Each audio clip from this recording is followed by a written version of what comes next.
Hello నమస్తే everyone. Myself Amulya. ఇవాళ మనం డిస్కస్ చేసుకోబోతున్న topic replication strategy and quorum. మీకు గుర్తుంటే మనం లాస్ట్ వీడియోలో రెప్లికేషన్ ఫ్యాక్టర్ అని డిస్కస్ చేసుకున్నాము. సో రెప్లికేషన్ ఫ్యాక్టర్ ఎన్ని వేస్లో ఇవ్వచ్చు అంటే ఎలా ఇవ్వచ్చు, అది ఎలా వర్క్ అయ్యిద్ది అనేది ఈ వీడియోలో మనం మాట్లాడుకుందాము. సో ఫస్ట్ దానికి రెప్లికేషన్ స్ట్రాటజీ, దీని గురించి కూడా మనం లాస్ట్ వీడియోలో మాట్లాడుకున్నాము. కీ స్పేస్ అనేది క్రియేట్ చేసేటప్పుడు will be giving 2 different strategies ఉన్నాయి, simple strategy and network topology strategy అని చెప్పి.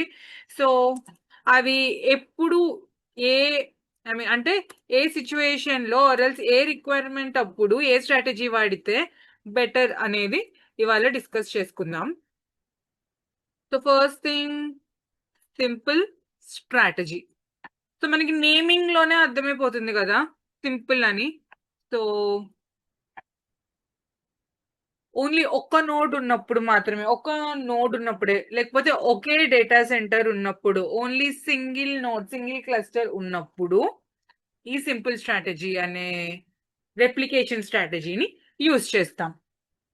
అంటే నిన్న రాసాం కదా, యా ఇదిగోండి. సో క్రియేట్ కీ స్పేస్, మనం కీ స్పేస్ నేమ్ ఇస్తాము with replication. So replication related details ఇస్తున్నాము. సో అక్కడ రెప్లికేషన్ రిలేటెడ్ డీటెయిల్స్ ఏంటి, ఏ టైప్ ఆఫ్ రెప్లికేషన్ స్ట్రాటజీ అనేది. సో దానికి మనం ఇక్కడ క్లాస్ అనే నేమింగ్ ఇచ్చి ఏ స్ట్రాటజీ అనేది ఇస్తాము. అదే ఇప్పుడు నేను ఇక్కడ ఫస్ట్ సింపుల్ స్ట్రాటజీ అనుకుంటున్నాను. సింపుల్ స్ట్రాటజీ ఇస్తే నాకు రెప్లికేషన్ ఫ్యాక్టర్ కూడా నేను నెక్స్ట్ ఇస్తాను. అంటే నాకు ఒకటే రెప్లికేషన్ ఫ్యాక్టరా, replication factor. So replication factor equals to, ఇంకా నాకు రిక్వైర్మెంట్ ని బట్టి, నాకు ఒక నోటే ఉందనుకోండి, నేను ఒక 10 రెప్లికేషన్ ఫ్యాక్టర్ 10 ఇచ్చిన పెద్ద యూజ్ ఉందా, లేకపోతే అది వర్క్ అయ్యిద్దా? లేదు కదా. సో మన డేటా సెంటర్ లో ఎన్ని నోట్స్ ఉన్నాయి, ఆర్ఎల్స్ మన అప్లికేషన్ ఎన్ని నోట్స్ మీద వర్క్ అవుతుంది, దాన్ని బట్టి మన రెప్లికేషన్ ఎంత కావాలి అనే దాన్ని బట్టి మనం ఇక్కడ రెప్లికేషన్ ఫ్యాక్టర్ అనేది ఇస్తాము. సో చెప్పాను కదా, ఇంకా సింపుల్ స్ట్రాటజీ అనేది ఎక్కడెక్కడ వాడచ్చు అని. సో డిఫరెంట్ సినారియోస్ ఉంటాయి ఒక్కొక్క స్ట్రాటజీ ఒక్కొక్క చోట యూజ్ చేయడానికి. సో ఓన్లీ సింగిల్ డీసీ ఉన్నప్పుడు, సో ఓన్లీ ఒకటే నోడ్ ఉంది అనుకోండి, నేను ఇక్కడ ఇచ్చిన ఇవ్వకపోయినా ఒకటే నోడ్ లోనే డేటా ఉండేది, అది ఇంకా రెప్లికేట్ అయ్యే ఛాన్స్ కూడా ఉండదు. And then second way was same, నేను రెప్లికేషన్ ఫ్యాక్టర్ 3 ఇస్తున్నాను. అంటే నాది ఒకటే డేటా సెంటర్, నాకు ఒకటే క్లస్టర్, బట్ దాంట్లో నా అప్లికేషన్ ఒక 5 సర్వర్స్ మీద రన్ అవుతుంది. సో నాకు రెప్లికేషన్ నాకు 5 సర్వర్స్ మీద అవుతుంది కాబట్టి, కెసాండ్రా అంటే డిస్ట్రిబ్యూటెడ్ అని చెప్పాం కదా. సో డేటా అనేది డిస్ట్రిబ్యూట్ అవ్వాలి. సో ఎన్ని నోట్స్ కి డిస్ట్రిబ్యూట్ అవ్వాలి, ఒకటే డేటా సెంటర్ కానీ నా దగ్గర 5 నోట్స్ ఉన్నాయి. సో నాకు డేటా 3 నోట్స్ లో రెప్లికేట్ అవ్వాలి అన్నప్పుడు, అలాంటి సిచ్యువేషన్ లో కూడా నేను సింపుల్ స్ట్రాటజీనే యూజ్ చేస్తాను. అండ్ దెన్ ఇంకా ఏమేం సినారియోస్ లో వాడచ్చు నేను చెప్పాను చూడండి. ఒక 10 నోడ్లు, 20 నోడ్లు, 15 25 నోడ్లు, ఎన్ని నోడ్లు ఉన్నా, ఈవెన్ 100 నోడ్స్ ఉన్నా కూడా, if you have only 1 data center or 1 cluster, you can use simple strategy. అదే నెక్స్ట్ నేను చెప్పినట్టు ఓన్లీ ఒక డీసీనే ఉంటే, ఒకటే నోడ్ ఉంటే, you can use simple strategy. అదే ఒకటే డీసీ ఉంది, 10 నోడ్లు ఉన్నాయి, you can use simple strategy. ఒకటే డీసీ ఉంది, 100 నోడ్లు ఉన్నాయి, అయినా you can use simple strategy. మరి నెట్వర్క్ టోపాలజీ స్ట్రాటజీ ఎప్పుడు వాడాలి అనుకుంటున్నారా? చెప్తా, తొందర ఏముంది. నెక్స్ట్ అదే network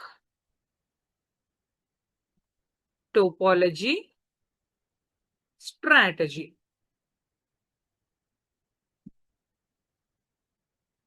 Oh, okay. Sorry, my mistake. So network topology strategy. So చెప్పాను కదా, ఇది సింగిల్ నోడ్. అదే ఇప్పుడు నీకు మల్టీ నోడ్స్ ఉంటే, ఇన్ జనరల్ ప్రొడక్షన్ లో ఏ ఏ అప్లికేషన్ లేకపోతే ఏదైనా ప్రొడక్షన్ లో ఉంది అంటే ఎవ్వడు సింగిల్ డేటా సెంటర్ పెట్టుకోడు. సడన్ గా ఏదో భూకంపమో ఏమైనా వచ్చి కానీ అక్కడ మొత్తం డౌన్ అయిపోతే ఆ అప్లికేషన్ మొత్తం డౌన్ అయిపోయింది. ఎవరైనా అంత రిస్క్ తీసుకుంటారా? ఏ ఇండస్ట్రీ అయినా, అది ఏ అప్లికేషన్ అయినా, బ్యాంకింగ్ అయినా, ఏదైనా, ఎంత ట్రాన్సాక్షన్స్, ఎంత లాస్ ఉండిద్ది వాళ్ళకి. సో మల్టీ నోట్స్ ఉంటాయి. మీరుంటే డిసిడిఆర్ అని అంటారు, డేటా సెంటర్ డిజాస్టర్ రికవరీ అని. అదొక ప్లేస్, ఇది ఒక ప్లేస్ లో ఉండేది. ఒకటి హైదరాబాద్ లో ఉంటే ఇంకోటి చెన్నై, ఒకటి హైదరాబాద్ లో ఉంటే ఇంకొకటి ఢిల్లీ. సో అలా డిఫరెంట్ డిఫరెంట్ ప్లేసెస్ లో ఉంటాయి. సో ఇలా different different two or three DCs ఉన్నప్పుడు you need to use network topology strategy. ఇక్కడ మల్టిపుల్ ఉన్నప్పుడు మల్టిపుల్ డేటా సెంటర్స్ అప్లికేషన్ కి సింపుల్ స్ట్రాటజీ అనేది వర్క్ అవ్వదు. సో నా దగ్గర టూ డీసీస్ ఉన్నాయి. వరల్స్ ఒక ఈఆర్ ఒక డీసీ అనుకుందాం. ఇలా multiple data centres, multiple environments ఉన్నప్పుడు will be using network topology strategy. So నిన్న చెప్పుకున్నాం కదా, దాని యొక్క సింటాక్స్ కూడా ఇదే, create key space name with replications అని. నిన్న సింపుల్ స్ట్రాటజీ అని ఇచ్చాము పైన. సో ఇక్కడ network topology strategy. Network topology strategy చెప్పాను కదా. ఇప్పుడు నాకు 2-3 నోట్స్ ఉన్నాయి, అదే 2-3 డేటా సెంటర్లు ఉన్నాయి అనుకోండి. సో నేను అక్కడ ఇస్తాను, నాకు ఈ డేటా సెంటర్లో నాకు ఒక 10 నోడ్లు ఉన్నాయి అనుకో. ఫస్ట్ నాకు డేటా సెంటర్ 1, ఈ డేటా సెంటర్ 1లో నాకు 10 నోట్స్ ఉన్నాయి. నాకు రెప్లికేషన్ 5 నోట్స్ మీద నాకు ఎవ్రీ టైమ్ ఆ డేటా అనేది రెప్లికేట్ అవ్వాలి అనుకున్నా. నాకు సెకండ్ డేటా సెంటర్ లో కూడా, ఫస్ట్ డేటా సెంటర్ లో 10 ఉన్నాయి అని సెకండ్ డేటా సెంటర్ లో కూడా 10 ఉండాలని రూల్ ఉందా? లేదు కదా. నాకు సెకండ్ దానిలో నాకు 6 నోట్స్ ఉన్నాయి. 6 నోట్స్ కూడా నేను 5 పెడితే డేటా అంతా ఎక్కువ అయిపోయింది కదా. సో నేను ఇక్కడ 3 అనుకుంటున్నా. సో ఇలా డిఫరెంట్ డిఫరెంట్ డేటా సెంటర్స్ నుంచి different notes different replication factor ఇవ్వాలి అనుకున్నప్పుడు ఇది సింటాక్స్. అండ్ మనం యూజ్ చేసే strategy network topology strategy. So first data centre లో 5 ఇచ్చాను, సెకండ్ డేటా సెంటర్ లో 3 ఇచ్చాను. సో ఇది ఒక టాప్ లెవెల్ ఐడియా అన్నమాట. రెప్లికేషన్ స్ట్రాటజీస్ అంటే కెసాండ్రాలో 2 ఉంటాయి, simple strategy, network topology strategy. And ఏది ఏ సిచ్యువేషన్స్ లో వాడాలి, ఎక్కడ వాడాలి అనేది డిస్కస్ చేసుకున్నాం. And our next topic is quorum. ఈ కోరం తెలియాలంటే మీరు ఎప్పుడైనా క్యాప్ థియరం అనేది విన్నారా? మన డేటాబేసెస్ వర్క్ అవ్వాలి అంటే, ఆరల్స్ డేటాబేసెస్ రిలేటెడ్ లో ఈ క్యాప్ థియరం అనేది వన్ ఆఫ్ ద మోస్ట్ తీసుకోవాల్సిన ఏమంటాము, చెక్ చేయాల్సిన కాంపోనెంట్ ఏదైనా అంటే cap theorem. So cap theorem అంటే ఏంటంటే సి అంటే, so CAP. So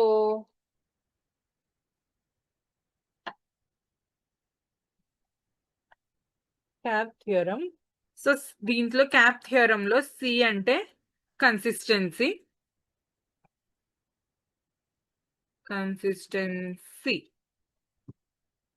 okay. Why ఏది? యా. సో సి అంటే కన్సిస్టెన్సీ, ఏ అంటే అవైలబిలిటీ,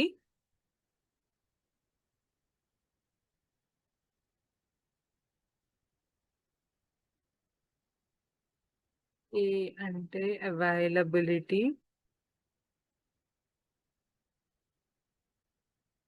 అండ్ దెన్ పి అంటే పార్టీషన్ టాలరెన్స్. ఇది ఎందుకు చెప్తున్నారు సడన్ గా అని అనుకుంటున్నారా? సో నేను ఇప్పుడు చెప్పినట్టు ఈ కోరం రిలేటెడ్ ఏంటంటే ఈ మూడిట్ల ఒకటైనా కన్సిస్టెన్సీకి రిలేటెడ్ అయినది ఈ కోరం. సో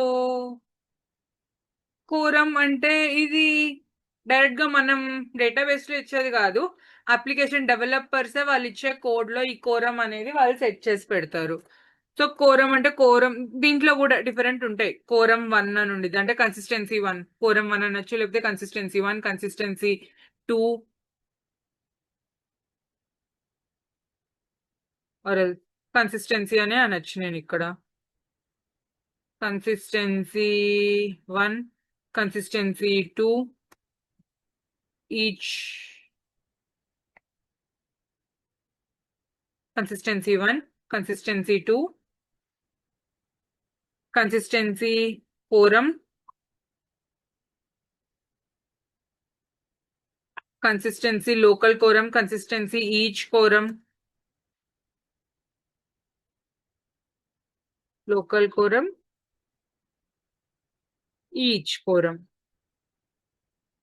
సో అసలు ఈ కోరం అంటే ఏంటి అంటే ఎలా క్యాలిక్యులేట్ చేస్తారు లేకపోతే ఏంటి అనుకుంటే, సో కోరం అనేది మనం ఇక్కడ కన్సిస్టెన్సీ 1 అని కానీ 2 కానీ ఆ వాల్యూ ఇవ్వకపోతే అది డైరెక్ట్ గా క్యాలిక్యులేట్ చేసేసుకునేది. ఎలా క్యాలిక్యులేట్ చేసుకునేది అంటే based upon our replication factor. So replication factor divided by 2 plus 1. So ఇది కోరం యొక్క వాల్యూ. ఇందాక నేను చెప్పాను చూడండి, ఇప్పుడు నేను ఇక్కడ నెట్వర్క్ టోపాలజీ స్ట్రాటజీ అని ఇచ్చి ఇక్కడ నేను DC1 అని ఇచ్చాను. DC1 లో 5 అని ఇచ్చాను రెప్లికేషన్ ఫ్యాక్టర్. డేటా సెంటర్ 2 లో 3 అని ఇచ్చాను. సో నాకు ఇక్కడ ఏమైంది, నేను ఇలా తీసుకోవచ్చు, లేదు అంటే ఇంకా ఈజీగా ఉండడానికి ఈవెన్ వాల్యూస్ తీసుకుందాం.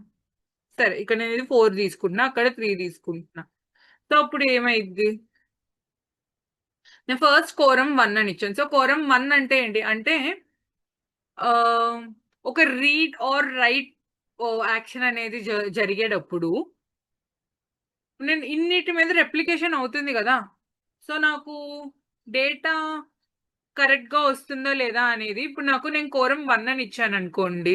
సో నాకు 8 సర్వర్లు ఉన్నా కూడా, నేను రెప్లికేషన్ ఫ్యాక్టర్ 3 ఉన్నా కూడా నేను కోరం 1 అంటే కన్సిస్టెన్సీ 1 అని ఇస్తే ఒక్క సర్వర్ నుంచి డేటా అనేది దాంట్లో కరెక్ట్ గా ఇన్సర్ట్ అయిపోతే నేను నా సర్వర్లో డేటా ఇన్సర్ట్ చేసేసాను అనేది ఒక అక్నాలెడ్జ్మెంట్ వచ్చేస్తే దెన్ ఆ రైట్ అనేది సక్సెస్ఫుల్ అనేది చూపించింది. రైట్ ఆర్ రీడ్ అయినా మనం సెలెక్ట్ చేసినప్పుడు వాల్యూస్ అనేవి ఆ 2-3 సర్వర్స్, ఇప్పుడు నేను 1 ఇచ్చాను కాబట్టి ఒకటే సర్వర్ నుంచి నాకు అక్నాలెడ్జ్మెంట్ రావాలి, రీడ్ కి కానీ రైట్ కి కానీ.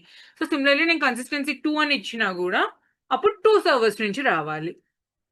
అదే నేను కోరం అని ఇచ్చాను అనుకోండి, నేను ఇక్కడ కింద ఫార్ములా ఇచ్చా కదా, replication factor by 2 plus 1. So నేను కోరం అన్నాను, అప్పుడు ఏమైంది, ఈ 2 ఇక్కడ quorum local quorum each quorum 3 ఉన్నాయి. సో మూడింటికి డిఫరెన్స్ చెప్పుకుందాం. సో ఫస్ట్ కోరం అంటే ఏంటి అంటే ఇప్పుడు నాకు DC1 DC2 2 ఉన్నాయి. సో నాకు ఓవరాల్ గా కావాలి అంటే నాకు డేటా 2 డేటా సెంటర్ లోకి వెళ్తుంది అనుకోండి. సో నాకు కోరం ఎలా డిసైడ్ అయ్యిద్ది, 4 ప్లస్ 3. సో మొత్తం నాకు ఫస్ట్ డేటా సెంటర్ లో 4 రెప్లికేషన్స్ అవుతున్నాయి, సెకండ్ డేటా సెంటర్ లో 3 రెప్లికేషన్స్ అవుతున్నాయి. So 4 plus 3 7. సో 7/2 తీసుకునిద్ది. సో 7/2 అంటే ఎంత, 3.5. సో దాన్ని 3 గా కన్సిడర్ చేసుకొని ప్లస్ 1 4. సో నాకు కోరం 4 అయింది. అప్పుడు సరే మీకు ఇంకా ఈవెన్ నెంబర్స్ ఇంకా ఈజీగా తెలియాలి అంటే నేను DC1 నా డేటా ఫస్ట్ డేటా సెంటర్ లో 4 ఉన్నాయి, సెకండ్ డేటా సెంటర్ లో 4 రెప్లికేషన్ అనుకుందాం. సో ఇప్పుడు ఏమైంది, 4 ప్లస్ 4 8. 8/2 అంటే 4 ప్లస్ 1. సో అప్పుడు కోరం అనేది 5 అయ్యిద్ది. అంటే ఏంటి, నాకు మొత్తం అయిపోయాక నాకు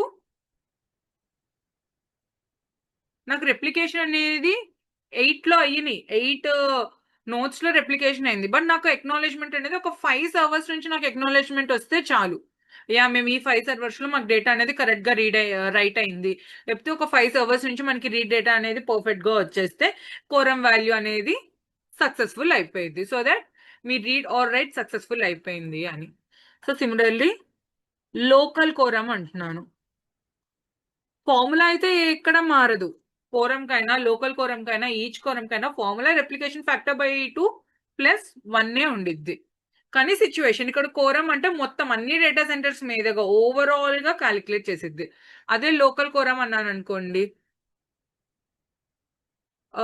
నాకు డేటా సెంటర్ 1 ఉంది,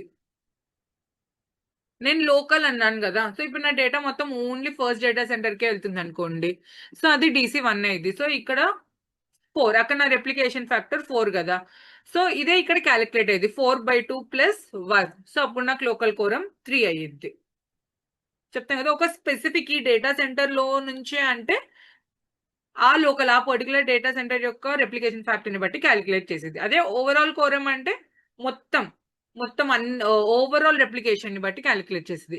అదే ఈచ్ కోరం అని ఉంది చూడండి, అంటే ఎవ్రీ డేటా సెంటర్ నుంచి కావాలి నాకు. ఇప్పుడు నేను చెప్పాను కదా, ఇక్కడ 3 అయ్యింది. సో ఇప్పుడు నాకు 4 ఉన్నప్పుడు నాకు 3 కదా వాల్యూ లోకల్. సో నాకు ఈచ్ కోర్ ఉన్నప్పుడు డేటా సెంటర్ 1 నుంచి 3 రావాలి, ప్లస్ డేటా సెంటర్ 2 నుంచి కూడా 3 రావాలి. ఎందుకంటే ఇక్కడ కూడా నాకు వాల్యూ డేటా సెంటర్ 2 లో కూడా 4 రెప్లికేషన్స్ కదా. So 4/2 plus 1 equals to 3. So నాకు ఫస్ట్ డేటా సెంటర్ నుంచి 3, సెకండ్ డేటా సెంటర్ నుంచి 3, మొత్తం 6 సర్వర్స్ నుంచి నాకు అక్నాలెడ్జ్మెంట్ వస్తేనే ఆ read or write perfect success అయినట్టుగా కన్సిడర్ చేసుకుంటాము. సో మీరు ఇక్కడ చూసారా, మొత్తం నాకు డేటా సెంటర్ అక్కడ 4 ఇక్కడ 4, రెండు 4. బట్ కోరం ఏ కోరం తీసుకుంటున్నాను అనే దాన్ని బట్టి నాకు వాల్యూ మారిపోతుంది. అలాగే ఆల్ కోరం అని ఉండిద్ది. ఇంకా ఆల్ కోరం అంటే అర్థమైపోతుందిగా పేర్లోనే ఆల్ అని. సో అన్ని ఇర్రెస్పెక్టివ్ ఆఫ్ రెప్లికేషన్ బట్టి మొత్తం అన్ని సర్వర్స్ నుంచి, అంటే రెప్లికేట్ అయినా అన్ని సర్వర్స్ నుంచి, ఇప్పుడు 8 నోట్స్ లో రెప్లికేషన్ అయ్యింది అంటే అన్ని సర్వర్స్ నుంచి నాకు డేటా అనేది పర్ఫెక్ట్ గా రైట్ అయిందని అక్నాలెడ్జ్మెంట్ రావాలి. అలా వస్తే అప్పుడు అది ఆల్ కోరం. సో నేను చెప్పినట్టు ఈ కోరం అనేది ఈ కన్సిస్టెన్సీ, ఈ క్యాప్ థియరంలో కన్సిస్టెన్సీ అనేవాటికి కాదు. ఇంత చెప్పావు, అసలు కన్సిస్టెన్సీ అంటే ఏంటో చెప్పలేదు అనుకుంటున్నారా? మీకు ఆల్రెడీ అర్థమైపోయి ఉండిద్ది. ఇన్ జనరల్ కన్సిస్టెన్సీ ఏంటి అంటే డేటా అనేది రైట్ జరిగింది అనుకోండి, రైట్ జరిగినాక జస్ట్ ఒక ఎగ్జాంపుల్ చెప్తున్నాను, డేటా రైట్ అయిపోయింది, నువ్వు రీడ్ చేస్తున్నావు.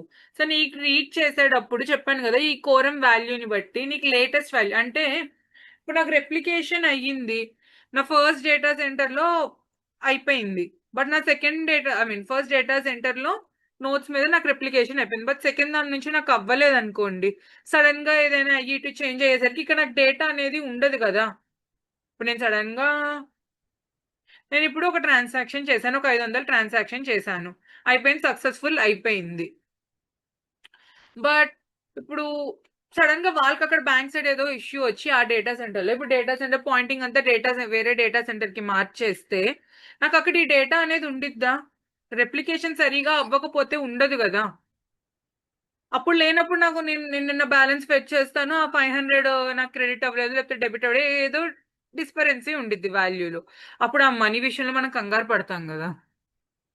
సో అలా కాకుండా ఇలా కన్సిస్టెన్సీ అనేది మెయింటైన్ చేస్తే ఏమైందంటే లేటెస్ట్ వాల్యూ అంటే అక్కడ ఇక్కడ యాక్టివ్ గా డేటా మొత్తం కన్సిస్టెంట్ గా సేవ్ అవ్వాలి. సో దట్ వాల్యూస్ అనేవి లేటెస్ట్ వాల్యూ ఆర్ పర్ఫెక్ట్ గా అవుట్పుట్ అనేది కనిపించడానికి, పర్ఫెక్ట్ రిజల్ట్ అనేది కనిపించడానికి.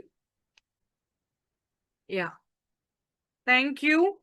ఏమైనా డౌట్స్ ఉంటే కామెంట్ డౌన్.